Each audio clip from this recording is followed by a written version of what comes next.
Oh, I hear your dog in the background. Oh, you can hear them. Zoom usually, when I use Zoom, it, what do you call it? It filters them out.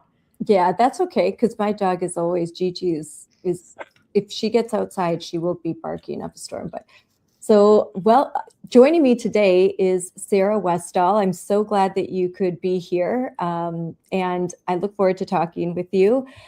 We're starting an off-air conversation. And I thought let's record this because I was talking about our reach on YouTube and how difficult it is for us to get traction.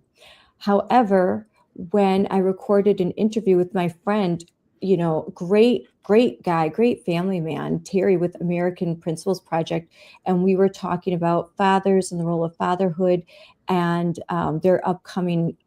They did a movie, and I don't think it's been released yet, but it was all about the importance of dads and fathers, and I'm all for that. And that video had 116,000 views, and a lot of my other content, if we get a couple hundred views or 1,000 views, I'm happy. And mostly I'm interviewing women because we're Moms for Liberty. It's a female focused organization. And you had some thoughts on that I thought were interesting. Well, it's all theoretical at this point for me because I've been experiencing it for a while too. And I think I've come to the conclusion, and I think this makes sense. There's so few of us in this area that are kind of pioneering this as women, being out here. And I actually think that they target us on purpose because they don't want us to reach. They want to create that divide of male versus female. And they want the women who are more like we come across as more moderate, I think, but we're more about freedom and liberty. And they just do not want us to reach across the aisle or reach kind of I think we represent more the middle of the country, or at least I do. And I think it's a broader representation, but they want to pigeonhole me into one little section. And I think they work like crazy to make sure that women don't get to see other women talking or anybody that we could reach. I've come to that conclusion. I don't have proof behind it, but I refuse to believe that that only men are who people want to listen to. I mean, really? Yeah. And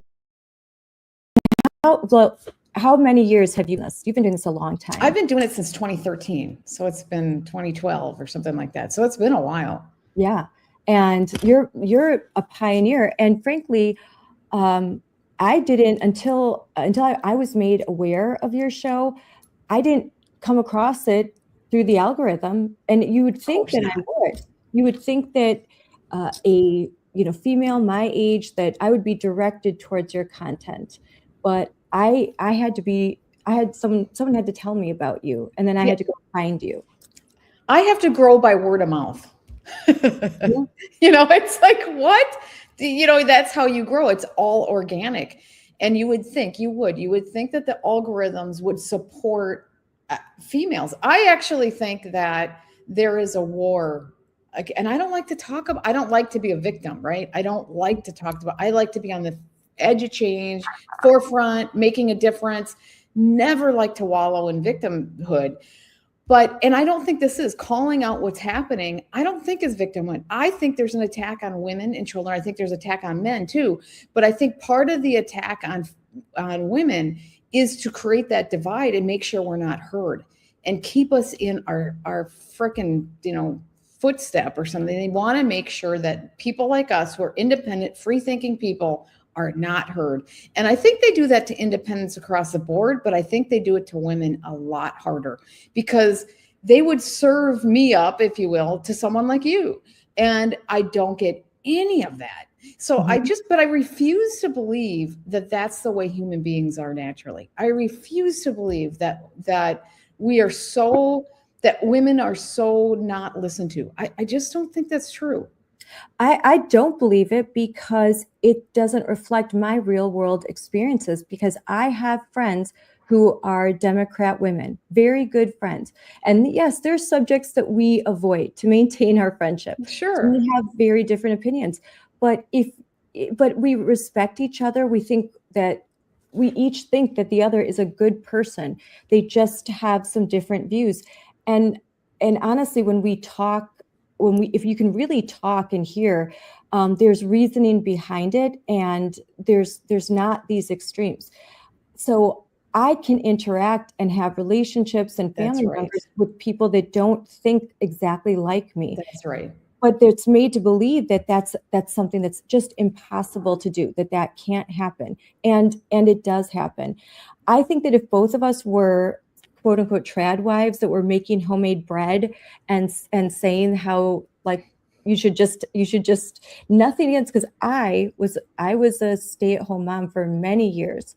But if all I aspired to is like, I'm just going to make bread, live on a farm, and like, then maybe it'd be gangbusters.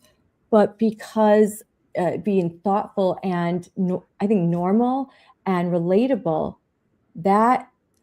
why is that content not exploding? We do really well on X. When I do our live streams on X, we are beating, in the conservative category, we will beat sometimes every major male talk show, some with millions of subscribers. And we're just this little podcast that I'm doing from my daughter's old bedroom, and we can do well. So why? Well, yeah, because you're representing a decent organization too, so that helps our bigger organization. But still, you're right, and I do think it's suppression. A strong female voice, which is, I tend to, I come across as like a strong but more moderate. I don't think I come across as extreme, and there's nuances in what I say. Yes. I think it would resonate across the board, and we don't get a chance to get there. And my views tend to be more, I'm more libertarian. I'm more liberty oriented.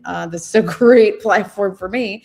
But at the same time, I think the country in general is, other than the extremes, I really believe that is, I listen to all media, and I'll listen to NPR a lot because I want to hear where things are at. And I'm like, you know what? The majority of what they're saying, we all agree with. I don't agree with the propaganda that's like 30% of what's going on there. Yeah. But when it comes down to the issues and things, there's a lot we can agree on. And I believe that a lot of the people that listen to them, the ones who aren't extreme and have some kind of weird thing going on, I think they would listen to me too, and you. Yeah. And so I think it's an artificial divide that they're creating. And it's that continued attack on, I think everybody, like I said, I think everyone's being attacked, but I really think women and children are being attacked, because when you're at war, you need to break down the family. You need to attack women and children. It demoralizes the community. And I think there's something like that underneath. I mean, this is the first time I'm talking about it, but I've been thinking about it for a long time, because it does not make sense. It doesn't make sense that there's so few female podcasters, so many that have success. I think that they quit early on. It's a hard struggle. Like, it's hard to look at the numbers. It's a difficult thing to keep doing. And then I think they give up, and it becomes a male dominated space. And I would like to see more women and women that are relatable. And that's kind of what I've tried to be. But there needs to be some younger voices than myself, but relatable younger voices, not espousing things that are just unrealistic because I have 4 daughters, and a lot of what I hear on the conservative side from women is really, she can't even relate to it. She is a nurse. She has a 2-year-old. She's has another on the way, and she has to work. And she is doing her best. Like, she chose nursing. She was in pre-med, and she chose nursing so she could work 3 days a week and have more time. And she likes to work. So if the message is don't work, bake bread, and that's how you're a good woman, then she feels kind of, well, that doesn't relate to me. Am I a bad person? And we don't want to send that message, especially since most of the conservative women on the air are obviously working, and That's they, right. like Carolyn Levitt, like that's an inspirational, that's someone to look up to. And a lot of the women that when I'm in DC and I meet at the White House, they have children and they're balancing and they're doing their best, and they're good wives, good mothers, and they're also working. So, I think that's the relatable image that I think sort of the legacy doesn't want conservative women to see. Yep, they don't want conservative women to see strong women. And there's nothing in the message of liberty that says you can't, liberty applies to both males and females equally, right? And liberty means that you have the right to make a living. You have the right to make your own decisions. You have the right to be free. And being free is something that for some reason it only applies to men, in people's minds. Being free means we are free to work. We are free to raise kids. We are free to be the type of person we want to be. And they want to put us in a box and say we're only able to be a certain way. That's not what liberty and freedom is. And for some reason, they'll fight, this movement will fight for freedom, but not for women. And I don't know where that cognitive dissonance is, but I refuse to embrace that. I refuse to embrace that it's a contradiction, right? And I fought against COVID because we weren't free. They were restricting us. It's all the same thing. If I believe in liberty, then I believe in this, right? And so that message, they don't want women to hear that. And I don't think that, I think conservative values doesn't mean that you don't absolutely care about your children, number one, but it doesn't mean that you are no longer important, right? Yeah. And I think there's a mix in that. And I grew up very much in a Christian environment. I was never taught that women, I had all three sisters, it was two sisters, there was three of us. I never believed for a moment that we weren't as capable as our brothers, and the problem is that the difference is that I also don't want to put them down either. I want to raise them up as much as possible. I think raising us up is also raising them up, right? Let's raise everybody up. Let's have a different environment here where their suppression is not one-sided. It's nobody gets suppressed. And I think that when your children, your daughters see you as a strong person and your daughter sees your husband as respecting that, they feel better and they thrive. I think the whole message of Jesus and Christianity is how do you maximize thriving? Yeah. And I think that's what love is. You maximize everybody thriving. Yeah. And I was a stay-at-home mom, and I know sometimes you felt like you were made to feel like you're not good enough if you're not working. And then I know as a working mom being told like, well, you should be home with your kids. So it's this, so we need to just wipe that out and just have respect for that's right. And also for everything, there's a season. There may be a season where you're a stay-at-home mom for a period of years and then you work part-time. That's right. You go back to work. I know dads who stayed at home, right? I know dads who stayed at home, moms, whatever. It's just you do what works for you. How do you maximize thriving for all involved? Right? Yes, and that you're okay. And so that would mean that a lot of women are deeply into the Maha movement on the conservative side. So that means that translates into if your child is in daycare, that you want to have nutritious food in daycares, and it's okay to talk about daycare, and we should talk about the affordability of it and making sure safe daycares. And these are big topics.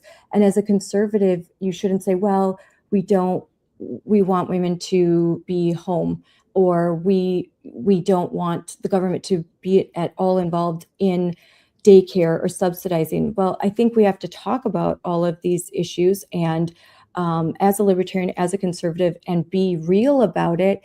And what are the policies that we can have so that these things are more affordable with less government involvement? So these are complicated topics, and And I'm having them more with younger girls in their 20s and their early 30s, especially if they're conservative, and their whole life they've believed that the government should not be involved in subsidizing. But then they have 2 kids and they see the price of daycare and they wonder, how can I do this? How does our family survive? They see the cost of housing, the cost of food, and they start to think, well, maybe the government should be involved in this. Well, what are we doing to counteract all of this? How do we message this? These are really these are the hard, complicated questions that I think. And the other side will just have the government will fix it. The government will fix it. Well, they want all government. They turn off their brains on stuff. But I think being a conservative doesn't mean that you're also a libertarian, and being a libertarian doesn't mean that you're also a conservative. And I think that our country was founded on libertarian values, on liberty. And I think sometimes the conservatives miss that. I think that they don't realize and don't embrace liberty. And that's something that's an issue. And I think the vast majority of the country does. And we need to get back to that and talk about that. What is a liberty and what does that mean? And how does that reach across the entire country? Yeah. And they don't want, they want 2 divided parties instead of a party that can be where the majority of the people are united. And I do think that the majority of the people in this country are not extreme, and they're willing to have these conversations, and they don't think that women should turn their brains off and only be in a specific role. That doesn't mean, being a mom, that was my number one thing, but I also worked and started businesses and did all this stuff. Now my kids are doing the same thing. And I think that there's value in that. But like I said, I don't think that just being conservative makes you recognize liberty. And I think there's a flaw there. And I think that flaw is what the other side uses against them nonstop. Yeah. And then women are like, yeah, I don't want to be part of that. You treat me like I'm a slave and I'm a nobody and I have no right to have any respect. You don't listen to me. I'm suppressed, all these things. I can't even believe all the comments that I get on the side. I don't want to be part of that. But then they use that against, like the Nick Fuentes thing. I think he's a plant, but I do think that there's an undertone of what he says that does resonate with a lot of the people that are on that far right or on that are in this space. And I think women are repelled by that. Yes.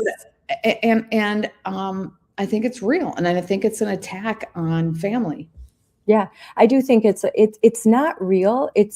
Doesn't reflect the opinion of even very strong conservatives that I know. They are repelled by a lot of that, but there are some an undertone of it, a light undertone. Yeah, there's an extreme that likes it, and then but the spotlight goes on that extreme, and like, oh look, that's your whole movement, and then the normies or people that you could attract think, oh, they demurred, like I don't want to get involved, that this is all too much. And it's easy for what is radical, like you're in Minnesota. So the things that happen, like Tim Walz, they will try to make into a moderate, especially when they're running. So they'll actively work to make the far left into moderates, but they will not do that if you're center right. They are going to paint you as the most extreme. And that's always a challenge. It's not easy. It's not fair. And I think there's a lot of center right people, right? And when you're pretty moderate, but you're kind of to the right, and you grew up in more of a traditional environment, you believe in more of, you just are like, I'm accepting of whatever anybody else wants to do. I'm a libertarian leaning person, but at the same time in my own life, I had a pretty traditional family. I worked, but I was really devoted to my kids. It's just kind of a traditional family. And so I'm center right in that way. I think I'm more fiscally conservative too. I don't think the government should do everything for you. I think you need to stand up on your own. You need to be responsible for yourself. You need to be an adult and all these things. I think it changes the ethos of what you're dealing with in the community when people take responsibility for themselves versus somebody else doing things for you. But that doesn't mean that there can't be some kind of safety net and there can't be things, happening. But I think there's a lot more people than we're made to believe who actually think this way. I don't think it's that rare. But we're made to think that we are extreme and that nobody thinks like us. And like you said, you weren't showing up. Only people can find me are word of mouth, right? Yeah. And I believe if I wasn't suppressed, my show probably would do really, really well. And because it does really well, just word of mouth. So they just do. That's where I've come to the theory. They just do not want that message out there. So there's a concerted effort. And you're right. Like Walls being a moderate, he comes across as more of a moderate when you just hear him talk. He's not. Minnesota is a really messed up place. The fact that now, how can they ignore the fraud and at the same time, act like it doesn't exist and do everything they can to keep the investigations going, to keep people's eyes off of it. I mean, really, and then talk about affordability and how there isn't funding for schools and all that stuff at the same time. Yeah. How can you do that? You can't. No reasonable person can do that. So go ahead. Well, I was just going to say that because I do want to talk about Minnesota, but I think what a lot of kids don't understand, and my husband is, he's the one that always, when it comes to topics about taxes and business, I'm like, go talk to Dad. He's the better argument. And what it is what he says is the kids don't understand how the damage that the government has done so that the costs are this high. So they think, well, I need the government to solve it. And what they don't understand is the government broke it. The reason why it costs so much for childcare is because the government subsidizes over half of kids in daycare. And when that happens, well, then if you own a daycare and the government's going to give you this much money, well, you're going to charge everyone that certain amount of money. When you live near a military base and the BAH, the basic housing assistance, is set to, let's say, $2,000 a month. Guess what happens to every one-bedroom apartment near in the vicinity of that military base? They put it to that amount because they know that's what the government gives. It's not worth that much, but it's artificially set. So everyone pays way too much for housing because of the way that it's structured. And that government involvement in these things often creates, this isn't a free market anymore. It's a market controlled by the government. Yeah, and I would extend it further. I think that goes both ways, and set price can actually lower the value too. I mean, you have to match. True. Yeah, from a marketing standpoint, you have to match what the prevailing going rate is. But I would say that the real messed up thing is the fiat currency and the increase of interest and the devaluation of the dollar is what is really, really hurting people. And that's a hidden thing that most people don't understand. And that is destroying they like to use the word affordability. Well, it's because of our fiat currency that keeps depreciating, and everything is more expensive because the dollar is worth less. And so all of our savings, it eats into our savings every single time that thing goes up by 3%, let's say. It's been going up a lot steeper over the last few years at a faster clip, like 10%. But every time it goes up by any percent, that's how much our savings goes down, because we can buy that much less. And so in some ways it helps you, because let's say you have a loan that's, $300,000. If the dollar goes down and you get an increase to help yourself, then that loan, I know it starts to be complicated. It's not that complicated. Then the loan actually is less. A $300,000 loan 20 years ago would feel so much bigger than a $300,000 loan now. And that's because of the depreciation of the dollar. So, and what about debt? Because oftentimes, how is the debt affecting the affordability? Well, the debt means that we can't use our own resources to help our own people, that we're putting money back into debt. But debt is kind of an illusionary thing in the sense that that there really are resources and things that we can do to decrease our debt. And the debt is used as a vehicle to keep this whole charade going. But at the same standpoint, it cuts us off. It makes it so we're not as flexible and we don't have the freedom to do everything we need to do as a country. It's a way to hold us into a pattern that we shouldn't have to. When your family has debt, you let's say you have debt, but you know there's resources that you're not able to get to, and you could pay that debt off. You would pay it off so that you'd have more freedom, as long as those resources are something that you could reasonably depart from, or you could use properly, and you didn't really need them for another reason. But you would want that freedom, right? But if you have debt and you have no freedom, you spend all your extra resources to pay off that debt. What does that do? Your family has no way to maneuver. You have no future, really. It's crushing on your family. And you couldn't manage a crisis. That's right. That's the kind of situation that they keep putting our country in. I mean, it's a little different, but it's that they can print money and they have a little bit more flexibility with that. But essentially, they're putting us in that box.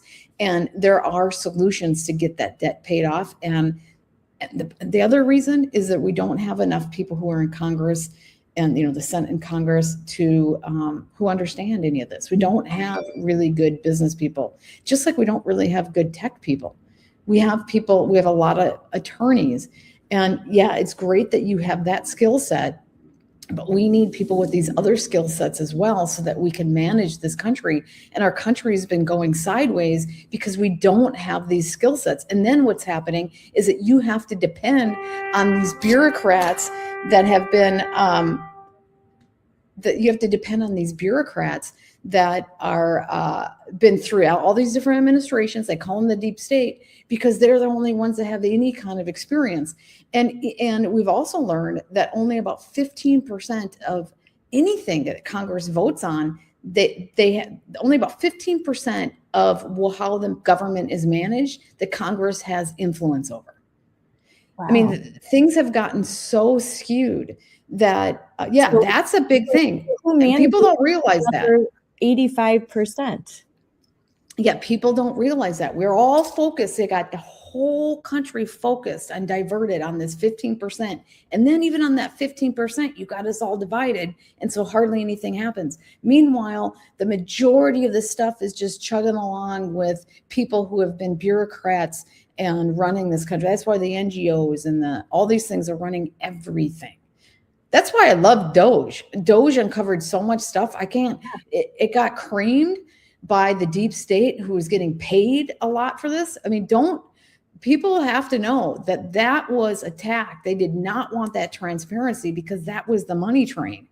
And Doge uncovered a lot. It was one of the best things. I have this kind of weird, I'm not sure what to think of Elon Musk, but holy crap, did he do the country a favor when he did that. The sad part is it wasn't able to meet its fruition, and it wasn't able to, be the promise that it could have been, because it had so many headwinds. The way that they went, in my opinion, and I'm not an expert on this, but it seems like the way that they went after him and really just tried to crush his whole business, how far they were willing to go. And when someone like Elon Musk, I think, essentially is like, I don't know if there's anything more I can do, that to me was a little scary, because he's a pretty powerful guy. Well, I think that shows you that any one business person isn't all that powerful at the end of the day. I mean, he has a lot of influence, but he's only one person. And then that's why we always say that even the president, it takes all the people, because any one person gets shut down. Marjorie Taylor Greene was in charge of the Doge committee. I mean, that was her. She was the chairman of Doge. So there's something weird there too. I would love to get her on my show and ask her what the hell happened there, because she's not talking about it publicly. Yeah. So something happened. Something happened because it was big. I mean, it's all we were talking about, and then we weren't. Then Marjorie Taylor Greene suddenly out and at odds with everybody, and she was the chairman of that committee. What the heck happened? It's all, there's a lot of weird things going on, but to get back now, you've got you've got an extensive background, so you understand a lot about the issues that we're talking about right now with the economy. And so I appreciate what you're saying, because I don't hear it enough. I really don't. There's a lot that I try to understand, but it's complicated. I'm a political science major. Well, I have a business and an engineering background, and I taught business at the University of Minnesota. But I think that most people just don't have the exposure to it, and the way it's taught is more confusing than it needs to be. I like to simplify it, because if you look at it from your own family standpoint, it really is similar to that. It's just at a larger scale. Mm-hmm. Those same concepts are the same, just big picture government. And these big financial institutions wrap all these complicated terms around things, and then average people don't understand them. They don't have to be that complicated. As soon as things become all wrapped in all these complicated terms, and they can't talk to you about it in a simple form, that starts they're either purposely confiscating, they're purposely making it confusing, or two, they don't understand it themselves. Yeah. I mean, I think a lot of people look at the inflation, everything that's happened since COVID. There was probably a hope that President Trump could come in, snap his fingers, and everything could go back to what they would call normal. And there's frustration like that things aren't the way they were when he was president in 2019. And I think it's understand that things are a lot more complicated than I think what people thought. Yeah, and I think the complications come from everybody fighting and not understanding. I think the complications are people more than the actual. I mean, the issues are complicated too, to a certain degree, just because there's so many variables, not because any one thing isn't capable we're not capable of understanding. It's just there's so many inputs and variables. That's what makes it complicated. But the people part is the hardest. So if I ask a big question, probably, but to explain it in the simplest way possible, what happened between 2020 and 2024 during the Biden years? What were the things that happened that were the most crippling to our economy, that have contributed to where we are now? I think the printing of the dollar was the worst thing. That created massive inflation. And it gets back to what I was talking about before. During COVID, they did massive printing. And fraud. It's like taking your credit card and maxing them out. And then now as a family, you have to go forward, where it's not affordable to your family because you're spending all your money paying off your credit cards. Yeah. And that's the situation that we're in. And plus, I think it also created this extreme frustration with the government. And so we're in a heightened, in some ways that's helpful because it got more people to pay attention. In other ways, it created more extremes everywhere. And flooding so much money that I in Wisconsin and in our public school system, there's still unspent funds. There was so much money given that we haven't even spent all of it yet. Well, that's a wonderful situation. I mean, Minnesota just stole all of it and went to everybody. It's better in Wisconsin because at least you guys can use the funds. But yeah, that's the biggest problem. And the amount of money that was used elsewhere and around the world, and because we can't audit the Federal Reserve, it's incredible. Auditing, that's why I was saying Doge and what they audited, and the fact that they found 15 computers that were just printing money. I mean, we don't even, I think that was part of the reason why Elon Musk left too, is he's like, what's the freaking point when you have these like computers that are just printing money? You guys don't even, this is a freaking joke. And Social Security running on a computer system that was from the 80s or 90s. And I know this for a fact because we've been having to deal with this with with my mother-in-law. And my husband is just shocked. He's dealing with the Social Security office that their systems haven't been updated since the late 80s. And I think it's because it's easier to perpetuate fraud. Yeah, well, it was one big fraud funnel, and Minnesota is such a great microcosm of what the whole country is. There's other fraud schemes going on elsewhere, like Arizona and their mortgage fraud. I had Senator Fincham on to talk about the mortgage fraud, and I've had other people there as well who have done forensic audits or not an audit that's government sanctioned, but they come in and just really check it out. And that's what they've been doing for years. And they're saying that the entire government of Arizona is so intertwined with fraud that they're worried that if they actually clean it up, the government would collapse and the economy would. I'm like, well, I don't know if I believe that, because I always think that cleaning things up makes the economy stronger in the long run. What it does mean is that you need to bring in better business minded people and not just have bureaucrats that don't have a clue about finance. You need to have the finance people come in, bring in people with the skill set to figure it out. But because cleaning things up always makes things better, right? You will always be better when you clean things up. And stealing, but if you notice, some of the communities that are best are being funded by drug money, and unfortunately by human trafficking money, because human trafficking makes more money than drugs. But anyways, they had mortgage to launder that money. They would do things through mortgage scams, and the judges and all these officials were in on it. Still are, and they would take out a mortgage for $600,000, and then there would be a shadow transaction for like 60 million, of which all this money then was laundered. I mean, this so there's schemes all over the place, and they look the other way, because all these politicians, they talk a big talk in front of the camera. Yep. But they roll up their sleeves and act like they're doing things, and then don't ever do anything, probably because they're part of the problem. They're probably getting a lot of money behind the scenes. If you were worth Ilhan Omar, how does she go in being an average person and now worth what, $68 million? That does not happen. That's not possible. So what have you seen evolve in Minnesota over time? When did this start, and how did it get this bad? Well, I think obviously the corruption. I don't think that Democrats own the corruption. I think it's a dual party situation. Otherwise, things would have been cleaned up sooner. And if one party was bad and one was angels, they would have been talking about it openly forever. And it just started talking about it openly once the internet came out and people like us started talking about it and forcing their hands. But so that gives you an indication, people who are out there thinking it's just one party, then why did suddenly they just start complaining about it now? That's because of people like us having a bigger voice. But and it's not everybody isn't bad, right? And not on both sides. The one thing that's true is that the average person in this country, Democrat or Republican, do not want fraud.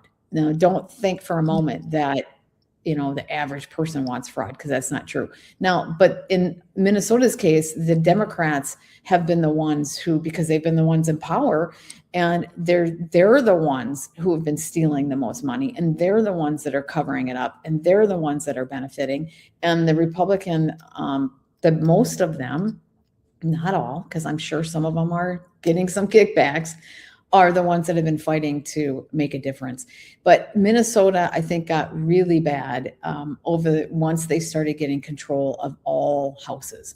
And then this extreme faction came in that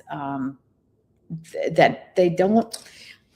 I think there is a Somalian deal here, and I don't like to really say all Somalians are bad and they're garbage and all that. That's awful. That's not how you do it. And I also don't think it's a color of skin thing, because let me explain, because it's a culture thing. Okay.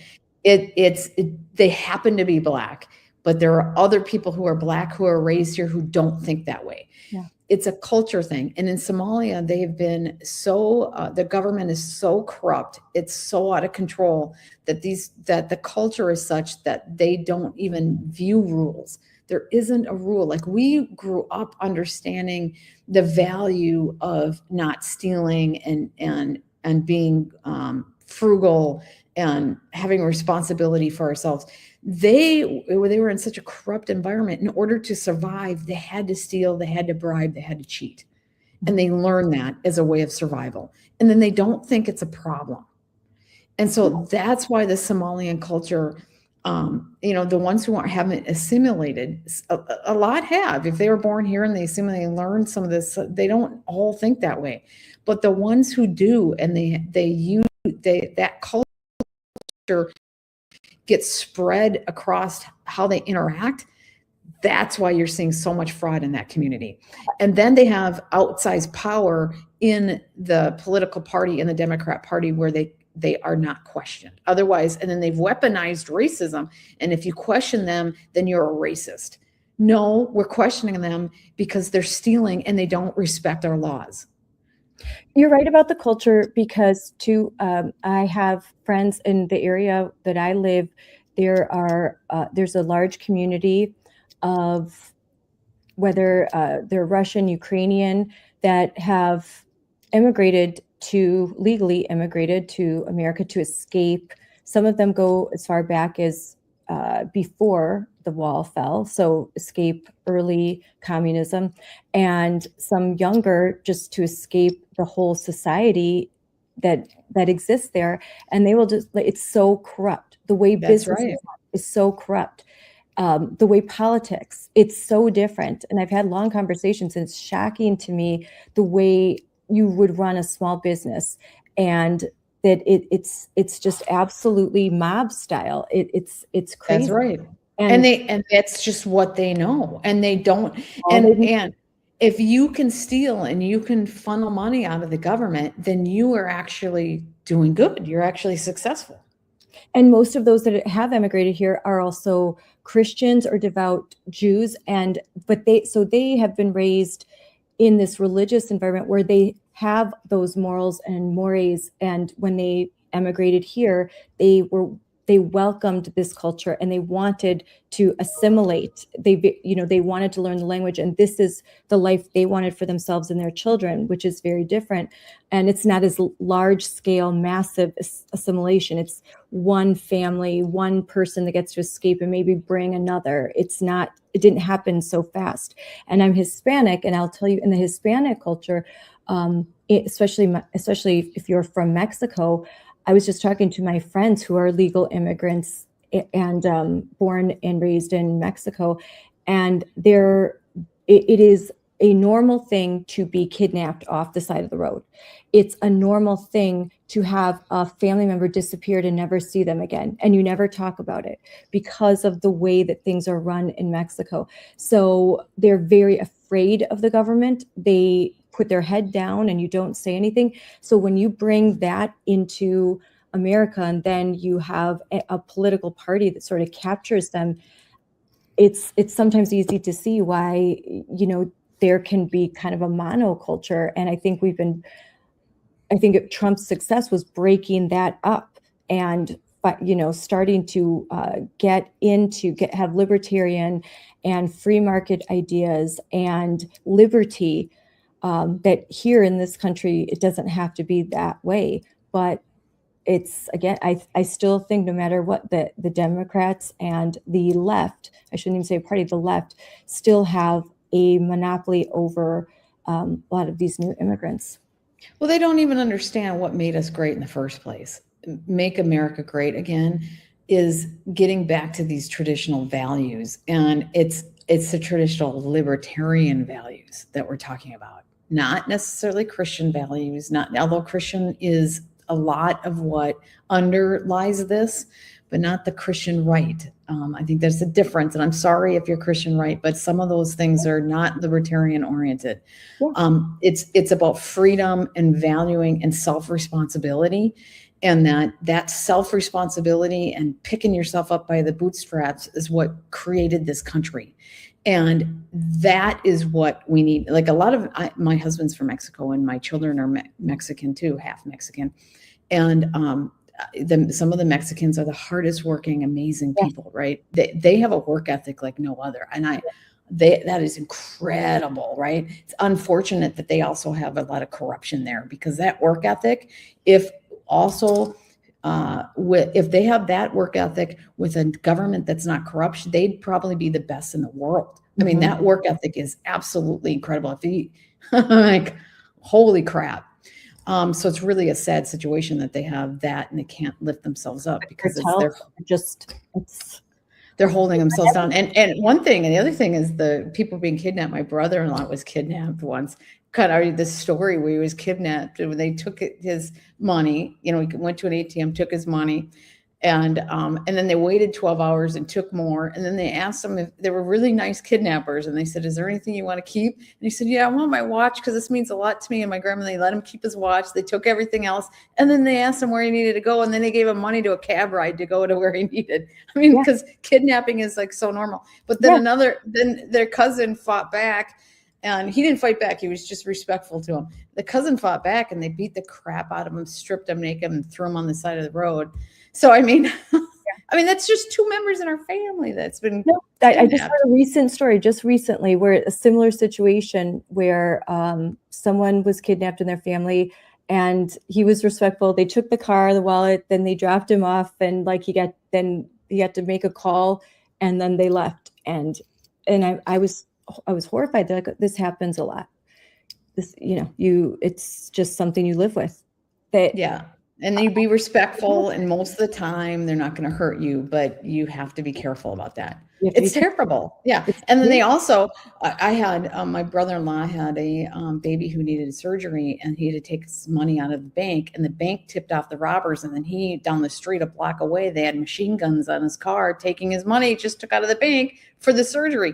So but that corruption is built in. So it's really sad because the average person there is such a hard worker that if they didn't have that other layer, like I said, that work ethic with a government that functions properly could be the best in the world. Mm-hmm. Mm-hmm. Yeah, but to understanding what I think if people are confused as to why the manipulation of these new immigrants. And I think that there are people that know how to manipulate, and they bring populations in and they manipulate them for their votes in order to, this is a way. Oh, for sure. It's all. But on the right, I wouldn't say that they need workers. They need people to do things that they'll say that Americans don't do. And that's the corruption on. So there's corruption all the way. But there's always some truth to a lot of this, right? Mm-hmm. There's truth to what everyone says, and then they weaponize the truth to the extreme. Mm-hmm. That's the problem. And the personal passion I have is the human trafficking, yes, and that underpinning our funding a lot of the activities. Yeah, you can't have a country with a soul with that being the underpinning of a lot of activity. You can't. That can't be anything that funds our. You can't. You can't be that rotten at its core and function. Do you think Americans understand how treacherous the human trafficking is, and that it is a bigger money maker than drugs? Do you think it's really seeped in? Because I don't think enough people know. I don't think they want to accept this, that human trafficking is so prevalent in America, and it makes a lot of money for very bad people. Well, there was a congressional report that was done under Obama that I can't find anymore. It was scrubbed from the internet, but I had it, and I didn't realize back then that I needed to save everything. And this was in like 2016 timeframe, and they showed there was about 300,000 kids that were brought in from South America during a certain point of time for trafficked. And it was a Senate investigation. They know how many of these kids are being trafficked. And it's incredible that there's a blind eye turned to all of this. It's because the people who traffic know that good people don't want to see it. They can continue doing it. They won't do anything because it's too horrifying, clutching our pearls and being horrified. So we would rather ignore it and act like it doesn't exist. And so if they do it in the shadows, nobody will ever do anything to you because the average person is too fragile to think about it. Yeah. I don't mean to be mean because I have a hard time doing it, covering it nonstop too. It's too hard for me to do it all the time, but we can't be so fragile that we don't take care of an evil like this. Yes, there's a lot of moms and Moms for Liberty. This is a very passionate subject, and they are fighting for legislation in their states, and fighting for legislation in Congress that puts to address it. And so it's become obviously we're moms and we're horrified. And I think once you know what's going on, you're trying to do everything you can to stop it. And you see a lot of the anti-ICE protesters, and I talked to one individual that was very supportive of them, and they were talking about human trafficking. And I said, well, I think one of the reasons why I support strong borders is because of I want to limit the human trafficking. And I think that with open borders, it's just unchecked and out of control. It was. And you asked back then about the Biden administration. They were purposely doing that. It was, I have Andy Schectman on every other week, and we do a show on the, a financial review every Friday. And I have different prominent voices that come on my show. And one of the things that he always said, and I agree with him 100%, he always said, this is too stupid to be stupid.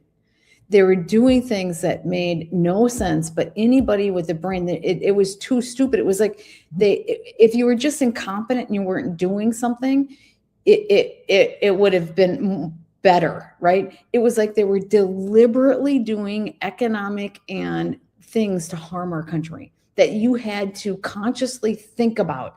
And one of those was the immigration. Yeah. No, yeah, it doesn't make any sense.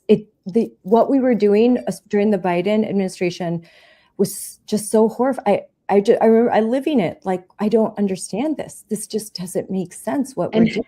And how did the Democrats how did people that support him not see it? That's what I don't understand. And that's why they don't want people to listen to shows like mine or yours, because they might see it if they listen to us. How do so many women in America, and you've witnessed it in real time in Minnesota with the protests, and so many of them are women, and they're more affluent, middle-class women. How is it that women just don't see what's happening? Because I have to. Because they don't listen to. I think it circles back to what we were talking about at the beginning. These moderate voices are totally suppressed. They will not let them listen to us. My voice, it all has to. That's why I got my lawsuit going on. I just landed last week suing the federal government and Google. Oh, what was that about? I have a landmark lawsuit against the United States government and Google for everything that they did to me specifically. But I had, we sued them initially. There's a group of us that sued them initially in 2020 when they took us down. I call it the day the internet died, where they just took everyone down that one day. They took people down before and after, but there was that huge operation. It was October 20th, 2020, I believe. Yeah. And they took everyone down. And then we sued Google. There's a group of 15 of us, and then we went to the Ninth Circuit, and they lied. Google lied in court and said that they were acting alone, and that they took us down acting alone. And so there wasn't any government coercion. And now, since then, there's been enough information that's come out and in the Senate that Google lied, and that there was significant government coercion. They admitted it in a letter in Congress that Jordan was running this committee, Jim Jordan. Mm-hmm. And so we sued, and then they allowed me. There's a whole bunch of details on this. So they lied. But anyways, they also put they wouldn't let my show back up, my channel. And then they allowed impersonation channels up that were monetized, putting all my content up, monetized, but yet I couldn't go up. And they wouldn't take the monetization channels down. They wouldn't take any of those channels down when I was trying to reach them. I had to have 3 legal letters before. It wasn't until the third one where it said, "We're suing you," that it was taken down. On top of that, they had, because I was so suppressed and shadow banned, that information came up, all the fake stuff came up, and then a whole bunch of porn star connections to me came up on the first search page of Google. None of my own content. It was all the fake crap, and then a bunch of porn star connections. And the porn star stuff, so I had to sue them. I'm like, I can't. Any self-respecting person now has to sue these guys. And now they push me into a corner to sue them. And now I'm freaking suing them, and I'm going all the way. And because they forced me to. These a-holes forced me to. And because I had to, in order to have any self-respect. If I wanted to do this job at all, I had to. And they have this tool called Google Safe Search. Gemini helped me. I learned Google Gemini has been my friend. I asked them, how in the world could porn stuff be related to me on the front page of Google search? And they said because the Google Safe Search didn't work. They had to manually or somehow shut that thing down because all porn star references would not come up on a Sarah Westall podcast. You know, say a search, I search for Sarah Westall podcast and all this porn stuff comes up. That means Google Safe Search failed. And that means it was probably taken down somehow. It was disabled. And then because it was disabled, it created this vacuum on top of all the shadow banning, and it was weaponized against me. And the other thing is that it was Rumble videos that came up associated with me. And Rumble is in their own lawsuit because Rumble's videos, none of Rumble's videos come up in Google search, except with me and porn star stuff. Wow. So, you know, there was something manipulated inside of Google to allow that to happen. And so I didn't have a choice. I had to sue them to get all this done. And it was up. We saw it and it was up for 2 weeks after we saw it. For a whole 2 weeks it was up, but I don't know how long it was up before I even noticed it was up. Yeah. So and then there was the porn star confession stuff that related was one thing, but then there was really crude stuff. Like, I mean, I don't know if I can I repeat? I don't even know if I want to repeat it because it's so bad. Yeah. But it was so bad. And it's like that. If a 12-year or an 8-year-old was looking for my podcast, you know, that's cool. They would see all this stuff. And some of the words were so crude that there was no way that Google Safe Search. So I'm suing them and I'm suing the government. And it's a landmark case because we are arguing that the Ninth Circuit is structurally incapable of handling this case because it's structurally biased and not capable of giving anybody a fair justice in that system. And we have 2 decades of evidence to prove that they are biased beyond measure and that you cannot go into that court system in Google's backyard because they will not allow you to have justice. Ninth Circuit, that's California? California is part of the thing, but it's Silicon Valley. Yeah. And it's so captured that they won't give people even a shot. They shut them down right away. They do not give us due process. And that is a failure. It's when your court systems are so broken that people don't even have a shot to getting justice. You don't even allow the discovery or allow the evidence to come forward. Then the court system, we no longer have a court system. And so we're arguing, we preemptive, because we know we filed in DC and we know they're going to try to move it back to California. And we preempted it and said, no, you are too structurally biased and people are incapable of having a fair trial in that entire system. And we have decades to prove it. And we are the first in the history of US law to do that.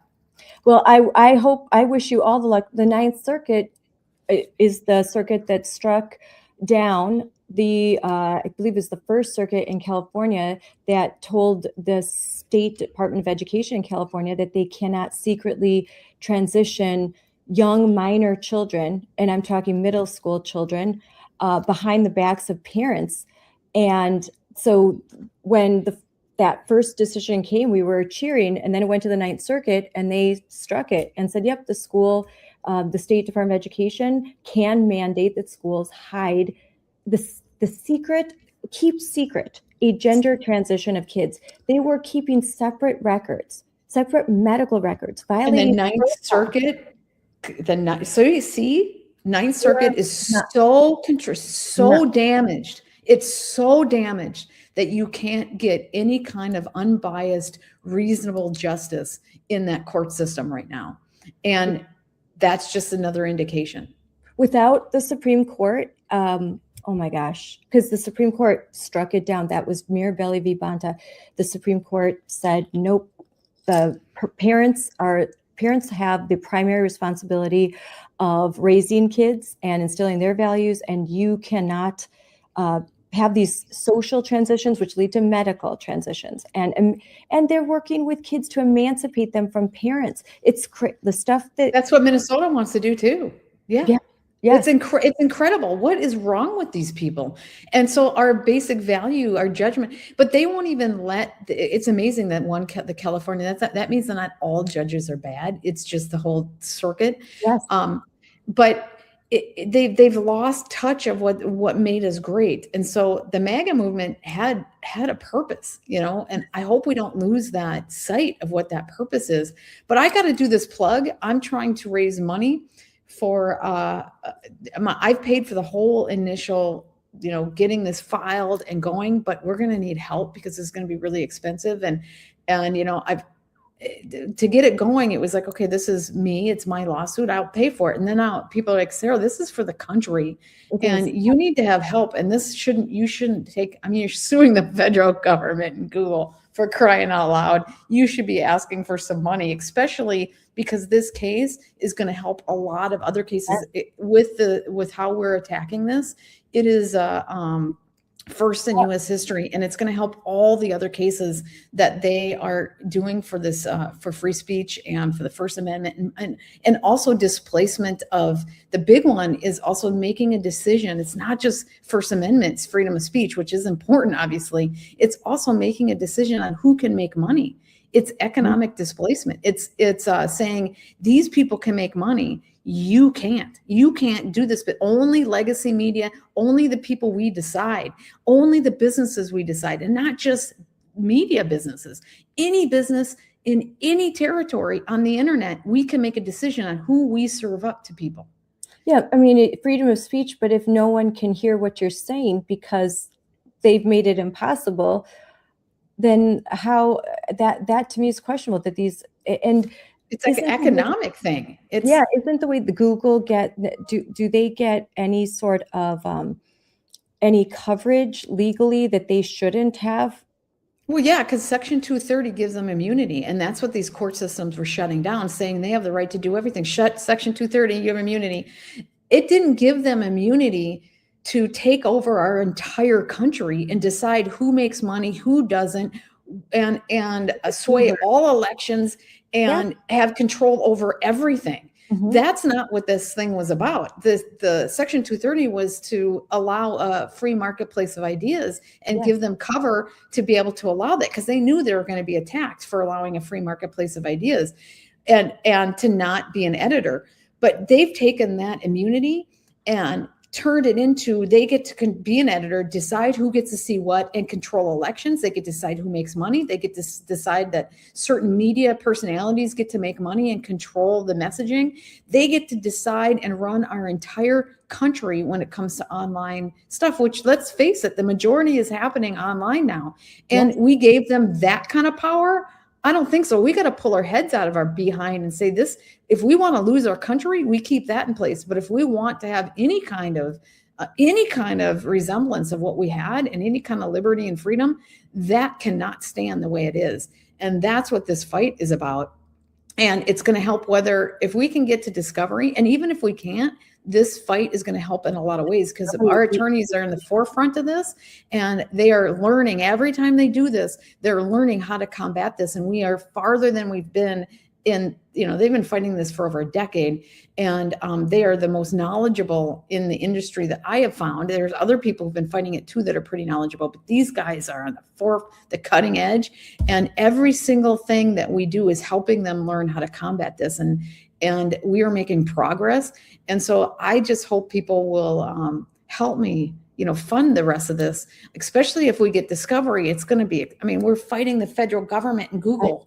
So we're going to need some help. How can people help you? Let me give you, I don't have to give it. It is End Government Coercion. So it's Gov Coercion is my Give, Send, Go site. GiveSendGo.com, End Gov, G-O-V, Coercion. And then you'll see my press release, you'll see everything. And, we've been talking about making that, once my case goes, of maybe making it, if anything doesn't get spent on my case, it's going to spill over to the other cases. I started United for Free Speech, but I think it's so much broader than free speech, even though it's the First Amendment and it's the #1 amendment for a reason. When I started realizing how much of the they're controlling, I'm like, holy crap, this is like so much broader. And it's so important that we get involved in this. And any dime that you give me will be spent to help fund this legal fee and this legal fund. And anything that doesn't get spent specifically in my case is going to spill over to help others in this area. Great. And in closing, because you're talking about Google, I mean, what about AI? Because that's something that we're really focusing on in Moms for Liberty, AI in education. But AI is, I mean, if they can do this, do what they did to you, what Google can do that, I just think over to AI. Well, AI it's moving faster than society is, right? My background, I'm a computer scientist engineer, right? That's my background. So the way the world's going is where I started my career. And I was at the forefront of building up the internet, and actually data modeling, data scientist is really what I started at, and modeling out the entire industry. And I worked at Enterprise at the day. I was, when I finally left there, I was really young.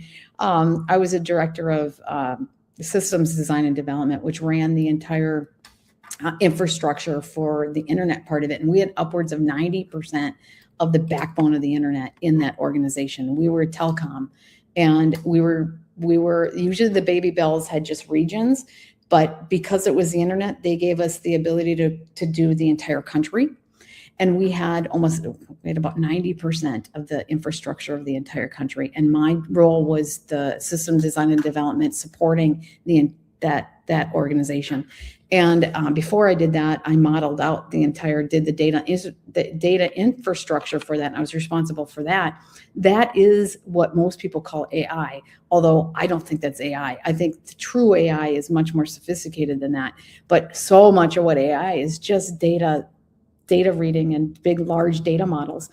But when you can do so much with just that, the power that you have with just that is absolutely mind-blowing to the average person. And it is, it really needs to be under control. And what's happening, and I cannot stress this enough, is that so much of government processes are moving into this black box of automation. And AI is, they don't even know what AI is doing, because sometimes it takes 3 months to understand the logic behind why a decision was made. And there's so many flaws. Anybody that has developed or been a software engineer knows that there's a lot of bugs in software, and that includes AI. The hallucinations are bugs. And we can't just let that go without people understanding. Where they come up with just BS, right? And it's because there's just flaws in the logic of the AI, and it's because there's coding errors. It's just software code, and people get all confused on what's really happening. Internal to these companies, I know Apple, they won't even use the term AI. They call it machine learning because they think it's BS that people call it AI, because it's just machine learning. But regardless, I'm kind of going off on a tangent here, but it is very extremely powerful on what they can do. But the thing is that what's happening is that government processes are being automated. And while they're using private industry to do a lot of their stuff, NSA and surveillance, they've been spending over $90 billion a year for decades. I'm talking at least 30 years to develop this surveillance system. It's not just Palantir. It's been decades in the process, okay? And they're using these private corporations to build this out. And AI is a big part of it, automation. And so the important thing here is that when you move government processes into this black box, when it was known and people were doing these processes, everybody argued about it. It was part of politics. Suddenly it's in this black box and people don't understand it anymore, and they stop arguing about it. No, that algorithm is what people used to do. That algorithm, you should be able to argue about that specific software algorithm. That means A, we need more transparency, and B, we need a hell of a lot more people understanding at least some basic software knowledge so that we can argue about what's in these black boxes. Because we used to argue all the time about what people did. And then as soon as it went into these black boxes, we stopped arguing about it. We cannot do that. That is the end of freedom, period. So a lot. Does that make sense? I hope that made sense. Yeah. So a lot of what the government does is being just put into this machine learning to spit out answers or to policy? Well, it's like we're automating processes, right? Instead of people doing these processes, we're putting it into computer software and allowing the AI and these private organizations and even government organizations to just run it in the background. And we used to argue, it used to be people doing all these jobs. Now it's computer software doing these jobs, which fine, okay, but that still means that we need to understand what it is that they're doing and debate it. Just because software is doing it doesn't mean it's no longer debatable. And I think we've kind of dumbed ourselves down to a point where we just think it's this untouchable thing. And people, and part of that problem is there was only one computer scientist in the entire Congress, 2 electrical engineers, 15 medical doctors. We don't have literacy in our Congress, but yet the entire world is run by big tech. The largest companies in the world are all big tech, and they're larger than anything we've ever seen, from Apple to Google to Microsoft to Amazon to NVIDIA. These are the largest companies the world has ever seen, and the entire landscape of the world has changed. It's no longer big oil, it's big tech, and our entire Congress is illiterate, aside from a few people. So that's our issue. What about secrets? What about strategy? Is all of that going into this machine learning too? I mean, what about, I mean, how well can we know that our secrets are being kept secret or strategy isn't being manipulated? Well, it depends on what you mean by that. Surveillance means that we're all being surveilled. It's kind of a panopticon of every daily life. Strategy, I don't know what specifically you're referring to. Our data, our data, the things that we get, the CIA, FBI, the information and the intelligence, and then it's processed. I mean, all of that, is AI involved in that, or do they keep it separate because it's still unstable? Well, AI, varying degrees. I mean, the software is AI. See, people are confusing things with it. Sophisticated software development is involved in all of it, from non-sophisticated all the way up to sophisticated. And a lot of things that are called AI is barely an if-then statement, meaning just basic logic. And other things like these, ChatGPT and Google Gemini, these are large language models that are looking at sifting through incredible amount of data and then putting logic behind it. And it's pretty sophisticated. And of course, that is being integrated into, with the Palantirs of the world. But this data, it's once you get the data, then you have the ability to do all sorts of things with it. And they've been spending, that's what this whole big tech government partnerships are about. They've been getting in telecom back in the 80s, they had dual computer systems for telecom information to go to the telecom and then back to NSA. This has been going on forever. And then they use that data to surveil and to do things. And now with the AI, and not even AI, just some more sophisticated software, they're able to sift through this more. As far as our secrets, the Five Eyes have been sharing data and information for quite a while. And there's been agreements to share this data for quite some time. When Obama left office, 2 weeks before he left office, he signed an executive order saying that all the intelligence agencies can now share data. And then we had the act to share data with the Five Eyes. So yeah, our data and how much is being surveilled. We don't know that unless we can get under and when I say it's a big black box and people have the right to understand, the majority of the people are so damn ignorant that they have no idea what's actually going on and how the world's being run. When General Vallely, who people question him, but he's the one that told me 85% of what's happening, Sarah, is being decided by these bureaucrats. And what I'm saying right now, and Congress only has the ability to affect about 15% of what's happening. Wow. And that's what I'm talking about. And so, with your expertise, what's your opinion of what they're calling AI in education? And however, bringing in more of learning through AI, machine learning, like instead of... I think done very, very well, it could be really good. I think putting it done in any kind of sloppy way and unconscious way and not knowing that what the heck we're doing, it could be so detrimental that the kids won't learn, and that we will create an entire generations of kids whose brains don't develop properly. And if we're not careful, we will be, we'll hurt ourselves for generations, literally. That was the sentiment of Melania Trump, and when forming basically, and that's what Tina Deskovich, the CEO of Moms for Liberty, is part of a group, and we're grateful to be represented because we're sort of the voice of the parents, where you have all these big tech and you have all of, all the people in government, and then here we are, like we're here, we want to represent parents who are really afraid and concerned about. So we already are concerned about screens in schools and the detrimental effect it's having. So while understanding that AI could have really great beneficial effects, there could be some good. How soon should it be introduced? How young? And that's a really great question. I think Moms for Liberty are the perfect organization to lead this and champion it and get in front of this. You guys are perfect. And I think the more you guys get involved, the better this country will be. And these little guys, these little kids that are their brains and their development, is going to be in better hands.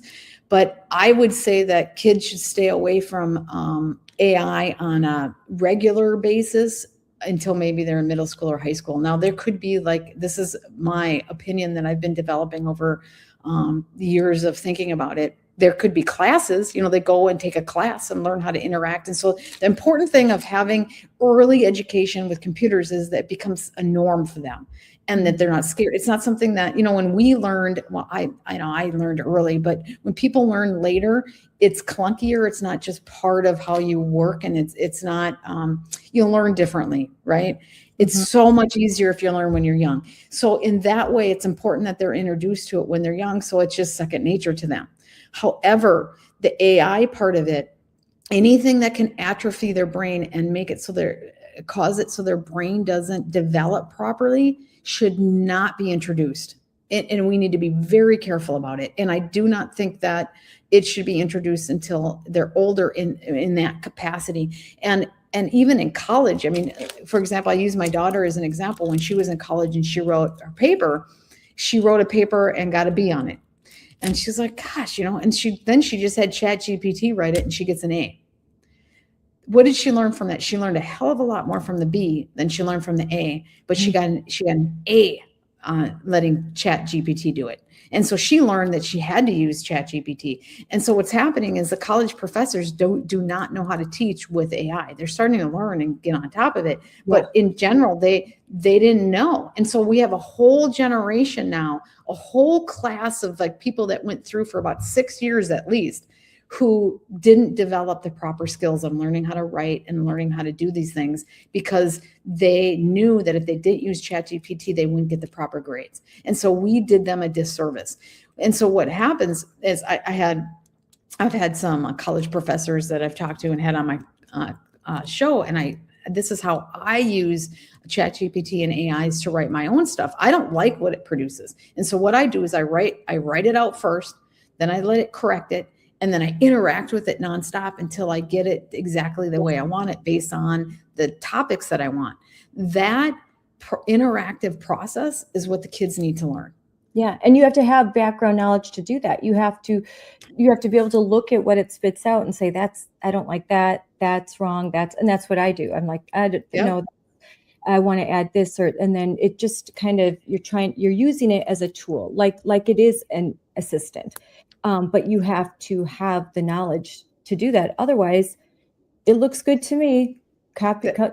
That's right. Yeah, and it's the same thing with computer science. The developers, the whole computer development is being automated. And so then what's happening is these young engineers, these software developers, aren't finding jobs because so much of that work has been automated. And then what's happening is we're not developing broader system architecture skills, broader system engineer skills, software engineers, because that whole class of people are not being hired, and it's being automated. But if you don't spend the time developing and doing that work, you're not going to become a good software engineer and a broader system architect. So what companies are starting to learn now is that they need to bring in these college students and then force them, even though they've already have the automation tools, they're forcing them to do it by hand so that they learn and then they can develop the skill sets they need for that next generation. We are automating things that are cutting ourselves off at the kneecaps and not developing other skill sets. And so that's a problem. So that's good to know, though, because we hear all these jobs will be lost, but there are other jobs we're just going to have to adjust. That yes, there's jobs lost because the AI has developed to a certain point, but there are now there's new skill sets still within the framework of computer science, but we're going to have to teach differently and do different things. We're going to have to force people to do things that the computer can already do and are automated. Like their job is really already automated. It's like, well, I don't want to, companies and businesses and universities are going to have to pay to develop these people, even though those skills are already automated by AI. Otherwise, they're not going to develop the higher level skills that we need to run our society. Mm-hmm. Mm-hmm. I mean, we have some serious issues, and that is the educational part of it. Yeah, it's big. It's really, I think, AI in the workforce, but AI in education is huge, and we're just starting to tackle it. And I think we need more experts to talk to that aren't biased one way or another. They don't have because we could talk to someone, they'll say it's the best thing in the whole world, but if they've got a huge financial incentive to say that, right, then I'm sort of questioning, is it really? Because you really will benefit from this. And then on the other end, to say, just pencils, papers, pens, notebooks until they graduate high school. Well, that's doing it just. That's not right either. No. The kids, because they have to be able to operate and function. So how soon do you start? And then the guardrails. And frankly, I'm not very, I mean, you're in Minnesota. The public school system really doesn't, I don't trust the public school system for unfortunately. I think there are very good teachers. I think that there are good schools, but as a whole, as an institution, the public school system is failing, and it has failed. I mean, look at our literacy rates. So I question the ability of the public school system, especially when it's controlled by teachers' unions, to adapt AI in a way that's healthy and good for students and for teachers. I agree with that. And there's nuance in all this. Mm-hmm. And you need that's why Moms for Liberty are so great, because your incentives are right. And you guys, for the most part, I mean, you guys probably have some bad apples in there too. Every organization has their bad apples, but in general, your position to lead that and to really because the moms care so much about this. It's a huge issue. A lot of moms care about it a lot. It's growing. And so we're trying to get ahead of it. And we've developed for now, for what we know right now, we have developed school board policy and legislation that can be used. So that's my plug, to check out momsforliberty.org. And you can see that we have a whole site based on AI with links and, some explanations of what's happening and articles. And we're just starting. This is something we're just starting, but I think it's good to be ahead of an issue as big as this. So I think it's absolutely great. Can I give my last plug before we leave? Yes. And then I know you've got a show to do, and I'm going to do another interview with another great woman, and I'm so happy to be able to platform so many Well, you need to give me some of these women. I want to get a I little bit more will. women on my platform. I've talked to a lot of men, and I'm like, okay, Stacy's my publicist. And I said, God, I reach out to women a lot, and it's easier to get the men on my show, but I need to get more women. So I'm in this mode right now of trying to get more women. But I'll send you. There's some really great women. I'll send it to Stacy. Okay, so sarahwestall.com. Please sign up for my platforms, but also go to End Gov Coercion, Give, Send, Go, End Gov Coercion, to help me fund this lawsuit. I'd really, really appreciate it. I think the country needs it. Like I said, I've already funded everything up to, to the point of filing, and it's going to be expensive. And so we could use whatever help you possibly can give us. Nothing is going to me. It's all going to fund the efforts. And we are going to learn from this. And anything that doesn't get spent on mine rolls over to they have a lot of prominent people that they're working with. We are trying to solve this problem. And so every dollar is going to be used to solve this problem for this great fight that we have this is one of the number one fights that we have to preserve our freedom. Oh, yes. And the Moms for Liberty understand what it's like to be suppressed by Google and by big tech and by the government, because we suffered from 2020 when our organization started. We were put on the FBI watch list. So that's crazy. Yeah, we were suppressed. Actively suppressed. I was shadow banned on a regular basis and completely banned several times just for saying that you shouldn't have to wear a mask outside. It's just so lunacy. It's totally lunacy. Total lunacy. It's crazy. Well, you guys are doing such a great job. Thank you for everything that you do. And then all of you out there that are supportive to the Moms of Liberty. And Liberty, I just thank you, all of you, for Liberty, being out there and doing the fight. Yes. Go Liberty. Yes, let's have more of it. Thank you very much for coming on. And I really enjoyed this talk. Thank you. Bye.